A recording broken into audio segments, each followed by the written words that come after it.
તો hello family, કેમ છો? બધા મજામાં છો? જો આજ તો આપણે અર્જુનભાઈ રિક્ષા લઈને જવાનું હોય બેચરાજી દવાખાને. આપણા પાલબેન મોદા પડી જાય એટલે લઈ જઈને દવાખાને. જો તો આપણા ગામનો ગેટ, શક્તિમાનું મંદિર. આપણે બે હજાર રિક્ષામાં જુઓ અર્જુનની રિક્ષા. જો આપણે પહોંચી જાય બેચરાજી.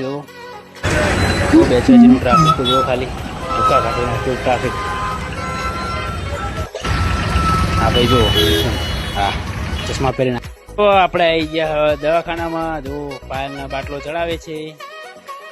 જો દવાખાનામાં બહુ જ દર્દીઓ આવ્યા. જો બહુ જ અડધા કલાક પછી આપણે નીકળ્યા ઘર સાઈડ. જો બજાર બેચરાજીની. જોઈ આપણે પોકી ગયા ઘરે આવીને જો પાયલ બોન હોઈ રહ્યા. આજનો વ્લોગમાં આટલું. મળી કાલે નવો છે. બધાને bye bye. Like share subscribe કરવાનું ના ભૂલતા મિત્રો.